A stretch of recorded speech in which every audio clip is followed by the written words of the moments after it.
오늘 이 시간부터 다시 이제 말씀을 배우게 될 것은 마태복음 강의 123강 하나님이 일하시는 방법이라고 하는 주제로 말씀을 배우겠습니다. 본문의 말씀은 마태복음 14장 15절에서 21절까지의 말씀입니다. 자, 세상 만물의 창조주가 되시는 하나님은 무에서 유를 창조하시는 분입니다. 창조하신 분입니다. 아무것도 없는 상태에서 이 세상, 이렇게 우리가 살고 있는 세상을 창조하셨습니다. 또한 무에서 유, 없는 것에서 있게 하시는 하나님이시지만 있는 것에서 풍성하게 넘치도록 창조하시는 분이십니다. 자, 그러한 하나님의 능력이, 하나님의 권세가 우리 성부 하나님과 동일하신 예수님이 이 땅에 오셔서 그대로 나타내셨습니다. 골로새서에 있는 말씀과 같이 그는 보이지 않는 하나님의 형상이시요.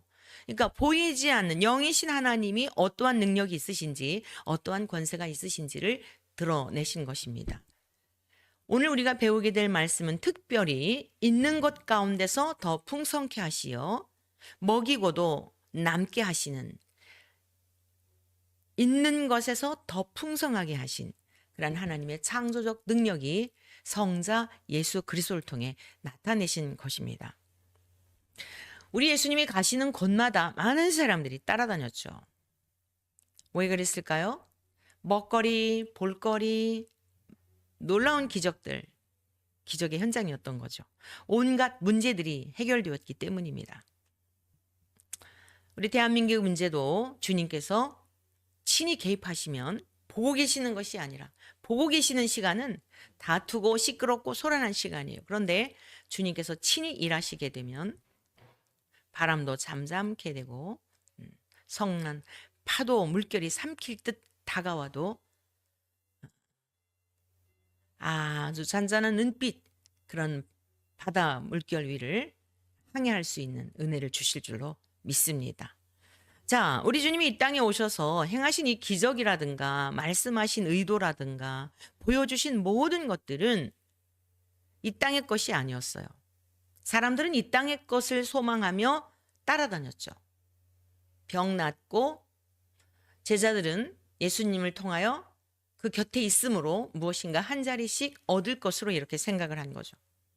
이 땅에서의 권력, 이 땅에서의 명예, 이 땅에서의 재물, 살기 좋은 세상, 공산주의가 지향하고 나름대로 말하는 게 그런 거죠.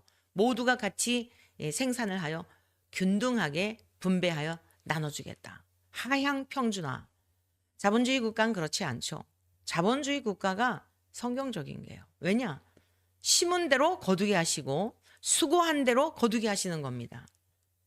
일하지 않으면 먹지도 말라고 말씀은 우리에게 교훈하고 계세요. 몇 해 전에 러시아에 목회자들 성경을 가르치기 위해서 다녀온 적이 있습니다. 그때 고려인이요 통역을 해 주셨는데 그런 이야기를 하더라고요. 소련이 이제 무너졌잖아요. 무너졌는데 맨 처음에는 이렇게 좋은 것 같더라는 거죠. 자유가 있는 것 같고 좋은 것 같은데 무기력해가지고요. 아무것도 할 수가 없더라는 거예요. 그때 당시에도 그런 고백을 하더라고요. 왜냐? 다 공짜로 학교를 보내주죠. 다 배급해주죠. 근데 이제 자기들이 일한 만큼 소유가 되고 거두게 되고 이게 도대체가 적응이 되지를 않아서 매우 힘들다라고 하는 그런 이야기를 아주 잊히지 않고 지금까지도 생각하게 하는데, 여러분 5달란트 받은 자가 열심히 일했을 때에 5달란트를 더 얹어주시는, 이게 하나님의 공의입니다. 부자들, 열심히 노력한 자들이 가지고 있는 것을 빼앗아서 일하지 않은 가난한 자들에게 나눠주는 것은 성경적인 방법이 아니에요. 1달란트 묻어두고 아무것도 하지 않았던 그것은 오히려 뺏어가지고 열심히 일했던 5달란트 남겼던 자에게 주셨습니다. 공의로우신 하나님이십니다. 하나님은 엄중하세요. 심은 대로 거두게 하세요. 악을 심은 자는 악을 거두게 하시고 선을 심은 자는 선으로 열매 맺게 하시는 분이십니다. 그런데 예수님을 따라다니던 사람들은 예수님을 대단히 오해했어요. 왜냐? 공짜로 병도 고쳐주고 심지어 죽은 자도 공짜로 살려주고. 자, 오늘 본문의 말씀은 우리가 잘 알고 있는 오병이의 사건이거든요. 이제 이 말씀 이후에는 더 했죠. 예수님의 의도를 모를 때에 대단한 착각을 하게 되어 있어요. 교회를 다니는 목적이 무엇인지, 하나님이 이 세상에 우리를 보내신 이유가 목적인지 무엇인지를 이해하지 못하게 되면 그 이해란 성경적 이해입니다. 하나님이 우리를 창조하신 창조의 섭리대로의 이해를 말하는 것이에요. 그것을 알지 못하면 수십 년 동안 교회를 다녀도 영원한 생명을 얻지 못합니다. 왜냐? 주님이 땅에 오신 것은 영원한 것, 쇠하지 않는 것, 신령한 것, 이러한 것들을 주시기 위해서 영구한 나라, 그리고 완전하신 하나님이, 불법과 불의가 전혀 없으신 하나님이 통치하시는 그 나라 백성으로 우리를 삼아주셨기 때문에 그 나라를 주시려고 오셨기 때문에 그렇습니다. 자, 본문 말씀 한번 같이 보실까요? 마태복음 14장 15절의 말씀입니다. 저녁이 되매 제자들이 나와 이르되 이곳은 빈들이요 때도 이미 저물었으니 무리를 보내어 마을에 들어가 먹을 것을 사 먹게 하소서. 자, 주님이 이 땅에 오신 목적은 천국 복음을 전파하셔서 그 말씀을 듣고 믿어 죄를 회개하고 돌아온 자에게 영원한 하나님 나라 천국을 주시기 위함이었죠. 즉 사망 가운데 놓여져 있는 우리 모두에게, 이 세상만 있는 줄 알고 살아가는 우리들에게 영원한 생명을 주시기 위해서 오신 것입니다. 그런데 주님의 마음이 얼마나 급하셨을까요? 주님의 사생애는 30년이었습니다. 30년 동안에도 쉬신 게 아니에요. 30년 동안의 생애에 대하여 성경은 이러저러하게 많은 그 기록이 없어요. 많은 기록이 아니라 적은 기록도 없습니다. 그런데 약간의 우리가 추정해 볼 수 있는 정도밖에는 없어요. 예수님이 그 12살 됐을 때 6월절 하나님이 명하신 그러한 절기를 지키기 위해서 예루살렘에 올라가셨다든가, 누가복음 2장에서는 예수님이 어린 시절이 어떠했다든가, 지혜와 키가 자라갈수록 하나님과 사람에게 사랑스러워 가셨다, 이런 정도예요. 그럼 30년 동안 예수님의 성품으로 볼 때 무엇을 하셨을까? 예수님의 형제는 육신의 형제, 즉 예수님은 마리아의 몸에서 나셨지만 아버지는 요셉이 아닙니다. 아버지는 성부 하나님, 하나님으로부터 오신 분이에요. 성령으로 잉태되셨기 때문에. 그래서 이 성부 하나님의 유일한 외아들이신 예수님, 그러나 어머니 마리아의 자궁을 통해 태어나셨죠. 그런데 그 아래로 태어난 동생들은 요셉과 마리아의 결합을 통해 태어난 동생들입니다. 최소한 7명 이상은 가족이 7명 이상은 되었을 것으로 추정할 수 있어요. 예수님이 말씀을 전하고 있을 때에 마리아와 그의 동생들이 찾아왔거든요. 우리가 잘 아는 야고보서, 유다서 기록자들도 요셉의 아들들입니다. 자, 누이들이 있었다라고 복수로 기록하고 있어요. 자, 그런데 예수님께서 30년 동안 사생의 기간에 요셉이 일찍 하나님의 부름을 받지 않았을까? 왜냐하면 요셉에 관한 기록은 또 전혀 없거든요. 그런데 하여간 동생들이 그렇게 적어도 5명 이상은 있었을 것으로 추정을 하는데, 어머니까지 포함해서 7명 이상은 가족이지 않았을까? 그런데 그들의 생계를 30년 동안에 책임지며 열심히 그 요셉 목수로부터 배웠던 목수일로 가족들의 생활을 책임지지 않으셨을까? 굉장히 부지런하셨겠죠.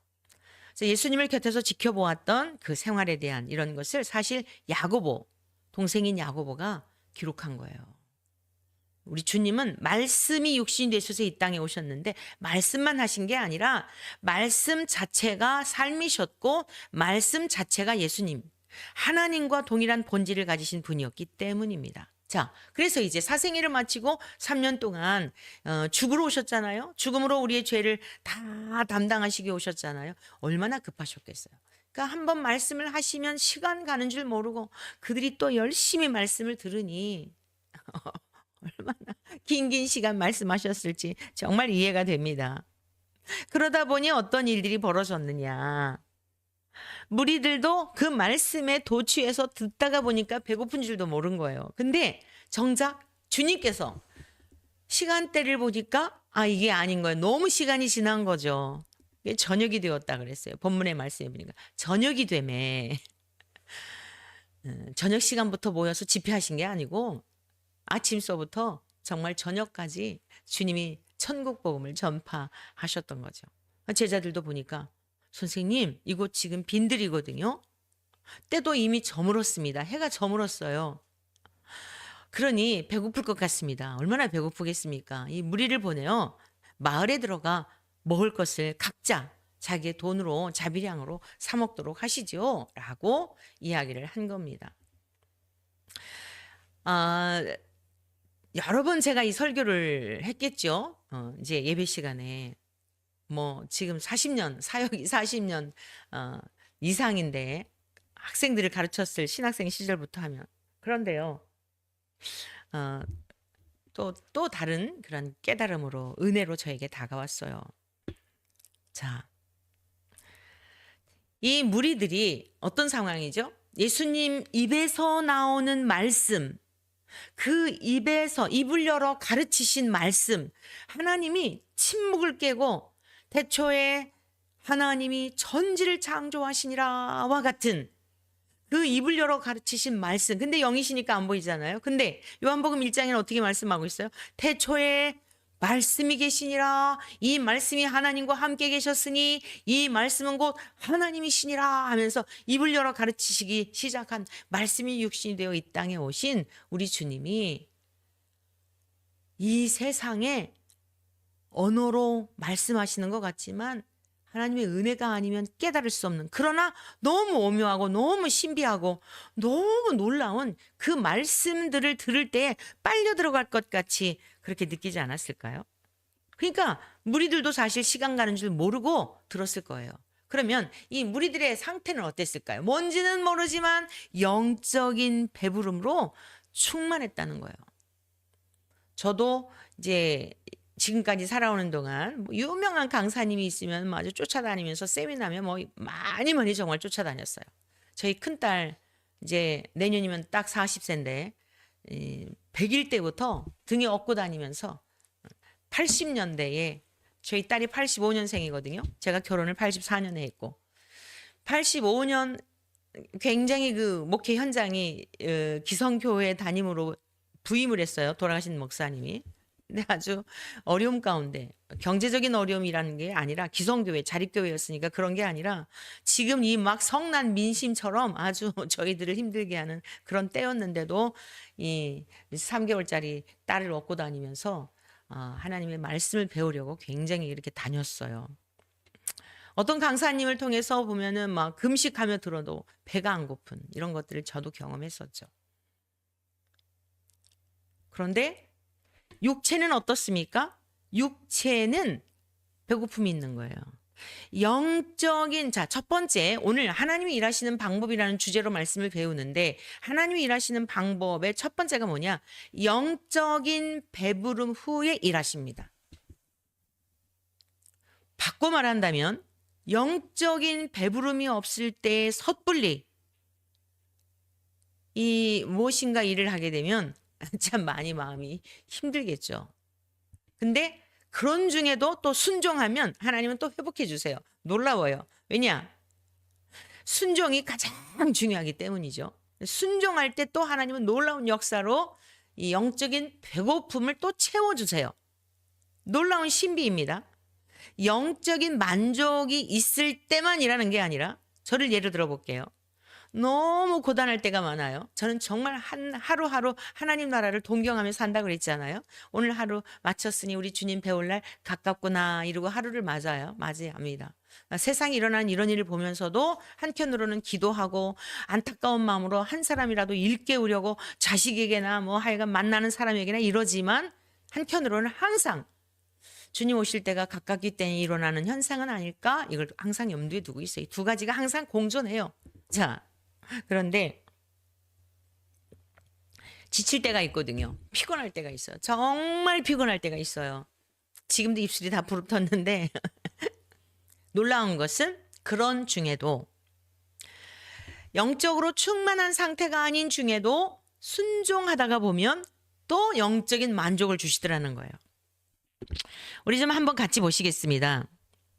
예수님께서 말씀을 전하셨을 때에 이 무리들의 평가예요. 마태복음 7장 28절 29절입니다. 산상수훈의 말씀이 그야말로 보훈, 산상보훈이라고도 하죠. 얼마나 보배로운 말씀이고 얼마나 꿀송이같이 단 말씀이었는지 그들이 이렇게 평가를 해요. 예수께서 이 말씀을 마치심에 무리들이 그의 가르치심에 논라니 이는 그 가르치시는 것이 권위 있는 자와 같고 그들의 서기관들과 같지 아니함일러라. 서기관들은 이 성경을 필사하고 성경을 가르치기도 하고 하잖아요. 율법사라고도 하죠. 그들과 전혀 다르더라는 거예요. 아니 예수님은 생명 자체이시잖아요. 생명이 흘러가니 그 입술에서 생명이 흘러가니 얼마나 꿀송이 같았겠냐고요. 여러분이 산상수훈의 말씀은 꼭 기본적으로 암기해 두셔야 합니다. 요즘 우리가 열심히 기도하고 나라를 위해서 이러한 일을 해야 하지만 파수꾼이니까 하지만 성경 없이 신앙생활 해야 할 때가 올 것을 대비하면서 미리 준비하는 것은 매우 지혜로워요. 우리 일생 사는 날 동안 절대 그런 날이 오지 않도록 극렬하게 치열하게 기도해야 합니다. 그런데 그럼에도 불구하고 한켠에서는 잠언에 그런 말씀 있잖아요. 개미에게서 지혜를 배워라. 여름날에 열심히 겨울에 먹을 양식을 준비하잖아요. 겨울은 뭐죠?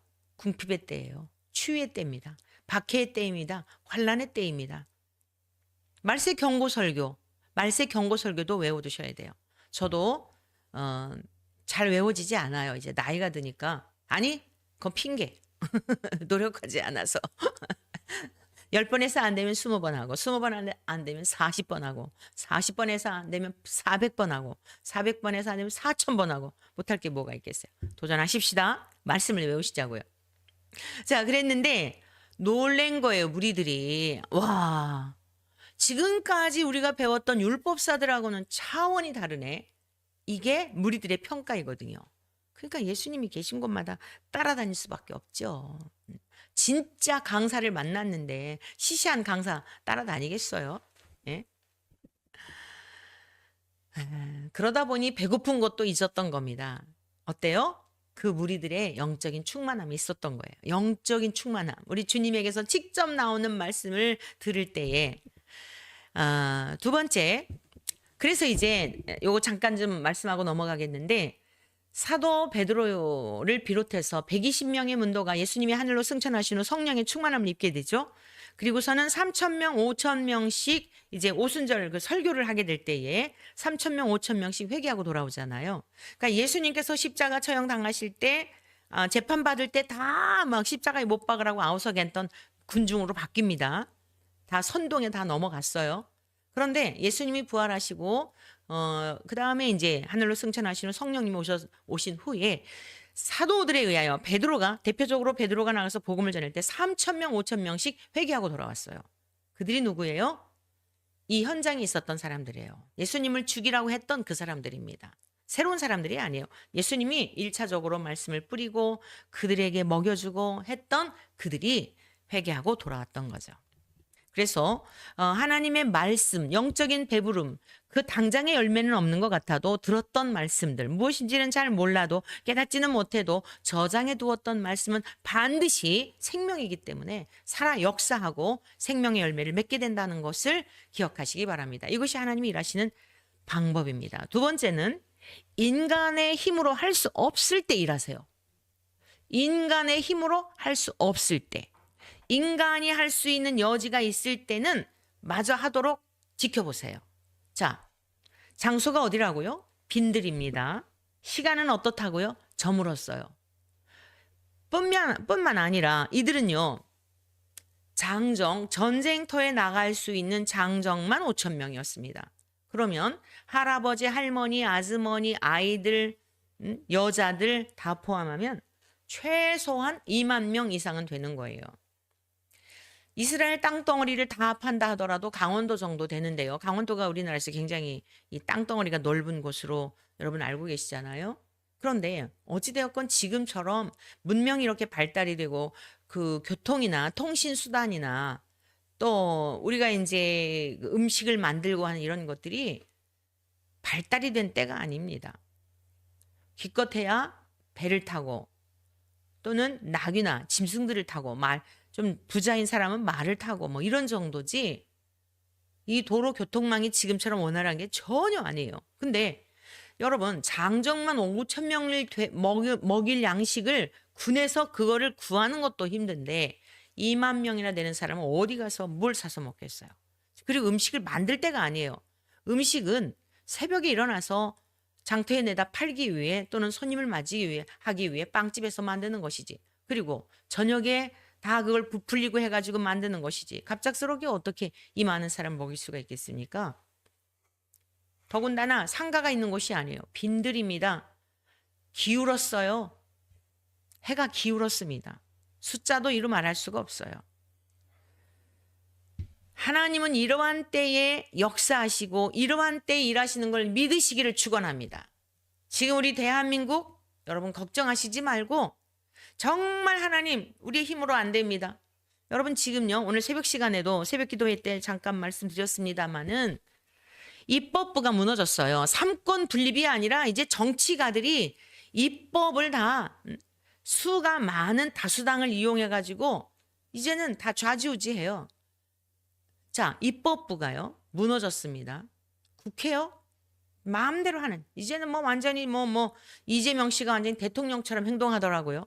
한덕수 총리한테 이제 여당이 아니다. 국힘은 여당도 아니니까 제껴두고 국회하고 위임받은 대통령의 권한을 위임받은 당신은 우리하고 협의해라.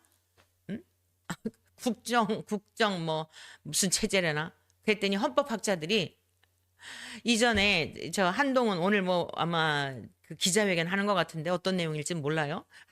윤석열 대통령이 모든 것을 이렇게 일임하겠습니다. 이랬더니 한동훈하고 한덕수 총리하고 둘이 나와서 그 기자회견 했잖아요. 그것이 굉장히 위법이라는 거예요. 근데 헌법학자들이 뭐라고 얘기를 했냐면 지금 이재명 씨가 하는 거는 한동훈 씨가 한 거보다도 훨씬 더 위법적이라는 거예요. 배는 게 없어요, 지금. 그렇죠? 사법부. 여러분 지금 행정부 다 무너졌어요. 행정도 무너졌어요. 아니 행정 수반이 지금 완전히 감옥에만 안 갔지. 사실은 감옥에 계속 지금 저 체포하려고 그러고 있다는 뉴스를 보고 있는데 다 무너졌어요. 마지막 하나 사법부 하나 남았어요. 사법부 무너지면 이제는 뭐 하나 남았어요. 하나. 여러분 이러한 방송하는 것도 훗날 다 말씀을 전해놓는 것도 훗날 다 안 좋은 역사의 이야기가 되지 않길 정말 바랍니다. 그제 가서야 그때 정말 이해가 안 됐는데 의미가 없어요. 그래서 왜 목회자가 자꾸 그렇게 전 여당 야당 지지하고 그런 게 아닙니다. 그 당이 지향하는 자유민주주의 대한민국 이것을 어느 당에서 지지하느냐 지향하느냐 그 자유민주주의 대한민국의 뿌리를 계속 보존해서 후손들에게 물려주는 당이 어느 당이냐 그것을 그러는 거지 대통령 누구 이게 아니에요. 여러분 분명히 아셔야 돼요. 그리스도인은 그 태도를 가져야 돼요. 민주당에서 자유민주주의 대한민국을 지향하고 그렇다고 한다면 자본주의 국가를 인정하고 그런다면 당연히 지지해야죠. 무슨 소리예요. 여러분 추미애 그 이전에 그분이 뭐 나올 때 그랬잖아요. 다 부자들의 이 땅 이런 것들을 환수해가지고 그래야 된다고 노골적으로 그랬어요. 여러분 민주당이 지향하는 게 그런 거예요. 제발 정신을 좀 차리시기를 바래요. 하나님이 일하시는 방법은 두 손 다 들었을 때 정말 두 손 두 발 다 들었을 때. 지금 우리 다 두 손 두 발 들어야 돼요. 하나님, 입법부도 무너지고 행정 수반도 묶였고 행정도 지금 묶였고 정치가 다 사법부까지 삼권 분립이 아니라 다 통치하는 시대가 되어가고 있으니 어찌합니까? 제자들이 와서 선생님 저 물었습니다. 이들은 이때요 주님 이르지 않았어요. 선생님인 줄 알았어요. 대통령 될 줄 아는 거예요. 빈들입니다. 시간도요 빵을 만들 때가 아니에요. 그러니까 각자 알아서 하라고 하세요. 이겁니다. 그때 예수님이 말씀하십니다. 갈 것 없다. 너희가 먹을 것을 주라. 제자들이 이르되 여기 우리에게 있는 것은 떡 5개와 물고기 2마리뿐입니다. 라고 고백을 합니다. 안드레가 가서 그것을 다른 병행 구절을 보면 안드레가 가서 그걸 이제 갖다 드리죠. 그것을 내게 가져오라 하시고. 사랑하는 성도 여러분, 여러분의 인생이 지금 빈들은 아닙니까? 여러분의 인생이 사방을 둘러보아도 소망이 없는 해가 기울어 가는 것처럼 인생의 노년 석양이 기울어 가는 것처럼 여러분의 인생도 그러한 지경은 아닙니까? 도울 자도 없는 빈들입니다. 이 말이 빈들이죠. 광야예요. 제가 그 이스라엘 성지순례를 98년도에 가봤는데 진짜 황량해요. 아무것도 없어요. 그냥 앙상한 가지들만 있어요. 근데 거기서 어떻게 수천 명, 수만 명을 어떻게 먹이냐고요. 그런데 주님은 알았어. 너희들 이제 다 알아서 해가 아니라 너희들 갈 것 없어. 무엇을 찾으러 다른 데로 가지 마. 너희가 가지고 있는 것을 내게로 가지고 와. 사랑하는 성도 여러분, 하나님이 일하시는 방법 세 번째가 뭐냐면 말씀이 실제가 되도록 일하시는 거예요. 제가 첫 번째가 뭐라 그랬어요? 영적으로 충만하게 하시고 일하신다 그랬죠. 아니, 말씀을 주시고 일하시는 거예요. 쉽게 말해서 막 여러분이 성령이 충만해가지고 어떤 환경에서도 넘어지지 않고 이걸 말하는 게 아니라 주님이 말씀하시고 그 말씀에 근거하여 실제가 되도록 일하시는 거예요. 그러니까 첫 번째, 영적으로 충만한 상태, 영적으로 즉 말씀을 주셔서 말씀을 보내시고, 두 번째 인간의 힘으로 할 수 없을 때, 세 번째 그 말씀을 꺼내요 실제가 되도록 일하시는 거다. 너희가 가지고 있는 거 내게로 가져와. 야, 너희들 내가 지금 전하는 이 천국 복음을 들었지? 그것이 얼마나 너희에게 실제가 되는지 내가 좀 보아야겠다.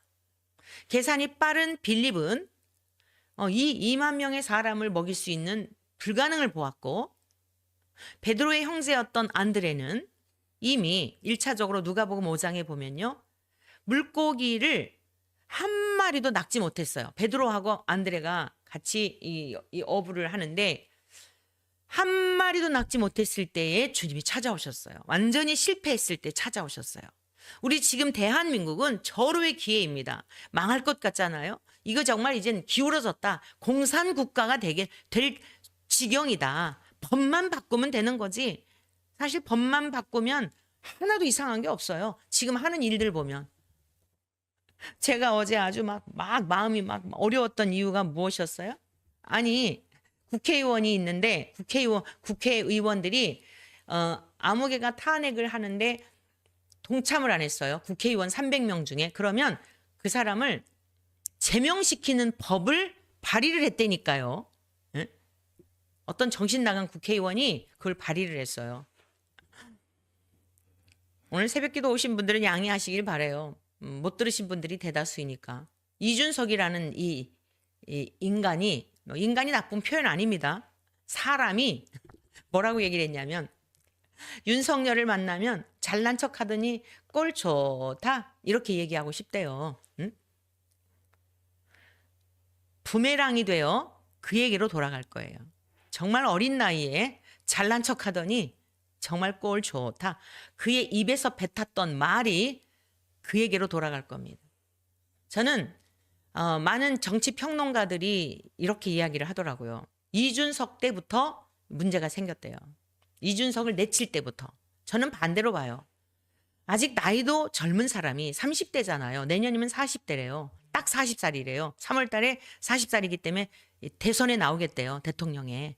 예? 저는 정말 안타까웠어요. 우리 이 노원구에 있잖아요. 제가 카톡으로도 격려하면서 보낸 적이 있어요.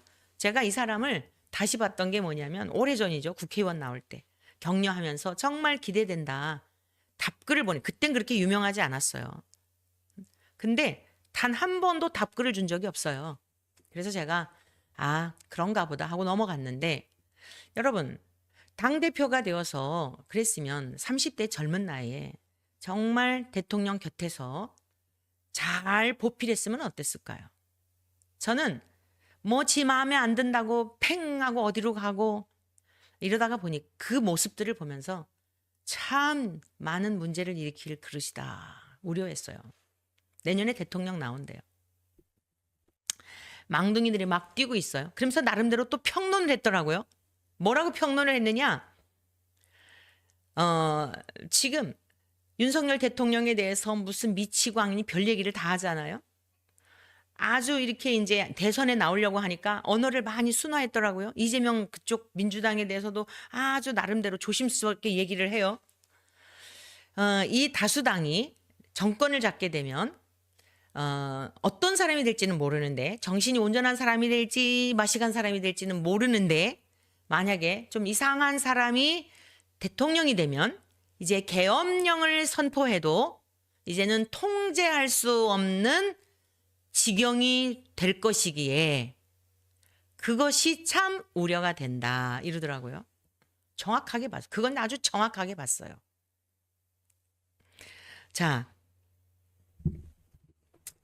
젊은이들이 날뛰고 오만 이야기들이 그러지만 제가 그리스도인으로서 저는 성경이 모든 것의 기준입니다. 권세는 하나님께서 주심이 아니면 하나님이 허락지 않으시면 누구도 그 권세를 잡을 수 없다고 말씀하셨어요. 가정에서의 권위도 부모님이 잘나고 못나고 무식하고 이상한 짓을 해도 치매에 걸려도 내 부모님인 거예요. 치매에 걸린 부모님이 이상한 짓을 한다고 해서 여러분 감옥에 쳐넣는 것은 아주 폐역한 인생이에요. 치매가 걸린 부모님일지라도 자녀들이 안타까워하잖아요. 여러분 나라의 국부예요. 국부. 우리 그리스도인들은 하나님 앞에 범죄하지 않기를 바라요. 저는 성경대로 여러분에게 가르치는 것이고 여러분들이 순종을 하든 순종하지 않든 여러분의 몫이에요. 국부입니다. 나라의 아버지라 그랬어요. 과거에는 이름도 함부로 안 불렀어요. 우리 아버지 어머니 이름도 함부로 안 불렀어요. 이 모든 질서가 파괴된 이 시대에 선생님도 없고 부모님도 없고 위아래도 없고 그리스도인이 이렇게 살면 안 됩니다. 무너졌더라도 무너질 지경이더라도 우리는 하나님의 말씀을 붙들어야 돼요. 저는 오늘 말씀을 준비하면서 새벽녘까지 하나님이 말씀을 묵상하게 하시고 매우 은혜가 저는 저 자신이 치유가 되었어요. 빈들 저물 때 아무도 소망이 없을 때 너희가 있는 거 내게로 가져와라. 베드로가 고기를 하나도 잡지 못했을 때 하루 동안에 밤이 맞도록 수고를 했는데 잡지 못했을 때 주님께서 바다를 깊은 그물을 바다 깊은 곳에 던져라 했더니 그물이 잔뜩 낫게 되죠. 안드레가 그것을 보았던 거예요.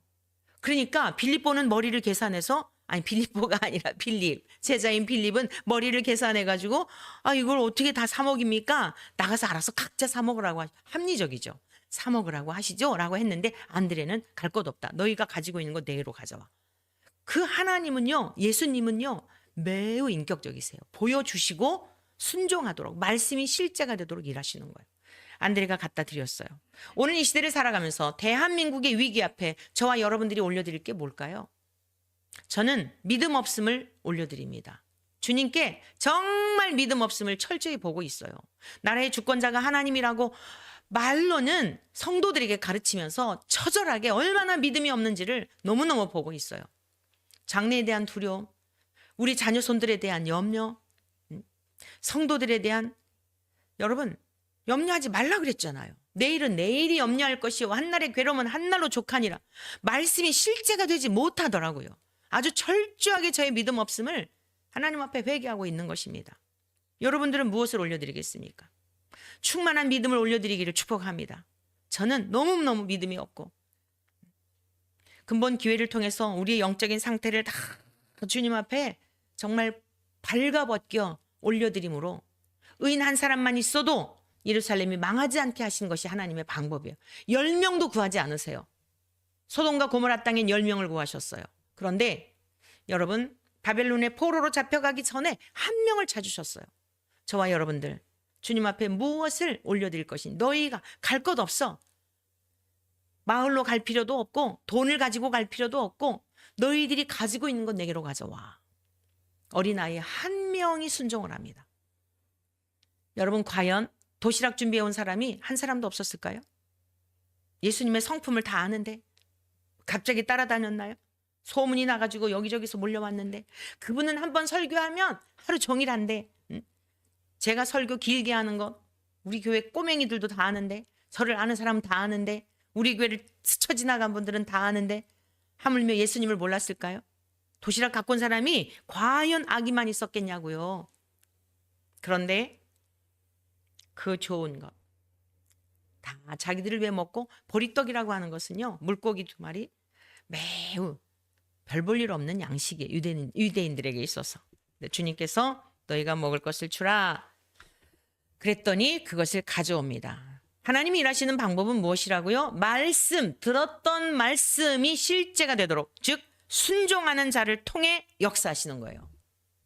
정말 울면서라도 이건 아닌데 할지라도 가슴을 치며 죽여주세요. 내가 옳다 하는 말, 듣고 싶은 말씀만 듣는 거, 불편한 얘기는 정말 거스르는, 여러분 그게 의예요. 그거를 깨트려야 반석에서 물이 나오는 겁니다. 그게 깨트려야 진짜가 보여지는 거예요. 말씀의 문이 열려지는 겁니다.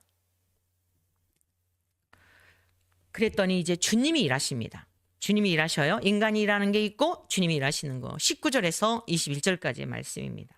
무리를 명하여 잔디 위에 앉히시고 떡 5개와 물고기 2마리를 가지사 하늘을 우러러 축사하시고 떡을 떼어 제자들에게 주심에 제자들이 무리에게 주니 다 배불리 먹고 남은 조각을 12바구니에 차게 거두었으며 먹은 사람은 여자와 어린이 외에 5,000명이나 되었더라. 네, 말씀대로 순종할 때 기적이 일어납니다. 마지막, 감사할 수 없는 중에 감사하고 행할 때 기적이 일어납니다. 19절에 이런 말씀이 있죠.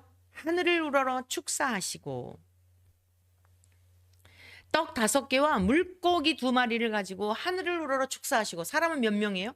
2만 명이나 되는 사람들이에요. 눈이 다 동그랗게 트고 보는 거예요. 이거를 지금 어떻게 될지 모르는 거예요. 이 양식을 가지고. 근데 하나님은 축사라는 게 뭐냐? 축복하시고 감사하셨다는 거예요.